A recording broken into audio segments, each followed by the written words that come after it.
Timnas Vietnam U23 gagal lolos ke piala putaran final Piala Asia U23 2024 mendatang. Namun pelatih Timnas Vietnam U23 yakin pemain-pemain punya potensi bagus di masa depan. Vietnam gagal lolos ke putaran final Piala Asia setelah menelan kenyataan pahit ketika bermain di kualifikasi tadi malam.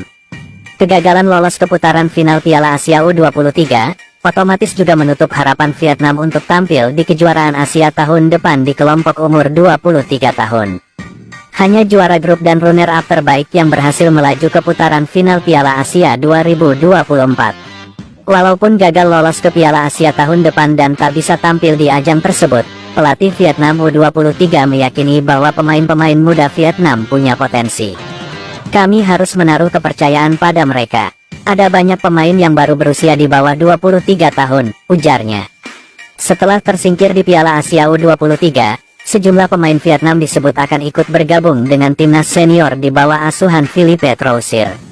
Tetapi suatu kenyataan yang mesti dipertimbangkan, ketika kita berkaca pada kejadian sebelumnya, ada semacam kutukan tersendiri yang berpeluang menjegal skuad Golden Star muda untuk melenggang ke putaran final Piala Asia U23 kali ini. Gara kutukan Piala AFF U23 2023, Timnas Vietnam U23 gagal lolos ke Piala Asia U23 2024. Di kualifikasi Piala Asia U23 2024, Timnas Vietnam U23 sebenarnya tergabung di grup C kualifikasi Piala Asia U23 2024 yang sangat mudah bersama Singapura U23, Malaysia U23 dan Guam U23.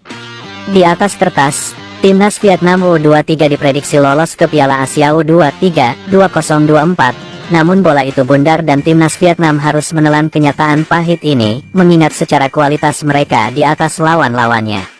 Satu lagi, Timnas Vietnam U23 juga berstatus tuan rumah. Namun, ada satu kutukan yang berpotensi menjegal Huat Van Hang dan kawan-kawan. Kutukan yang dimaksud adalah, tim juara Piala AFF U23 biasanya gagal lolos ke Piala Asia U23. Tentu semua timnas negara di kawasan Asia khususnya timnas Vietnam U23 telah berupaya untuk memperkuat tim kesebelasan mereka dalam mengatasi setiap lawan pada setiap kontestasi pertandingan. Taruhlah misalnya, sama seperti timnas Vietnam U23, Vietnam juga tengah sibuk untuk mempersiapkan skuad terbaiknya ketika tampil di kualifikasi Piala Asia U23 2024. Target mereka pun tidak main-main, mereka berharap bisa lolos ke putaran final yang bakal digelar di Qatar. Namun mimpi timnas Vietnam tersebut gugur dan sudah menjadi bubur. Timnas Vietnam U23 bergabung di grup C kualifikasi Piala Asia U23 bersama tim kesebelasan lainnya, seperti Singapura, Malaysia dan Guam. Di atas kertas, Vietnam bisa saja lebih jemawa jika ditelisik dari rekam jejak mereka.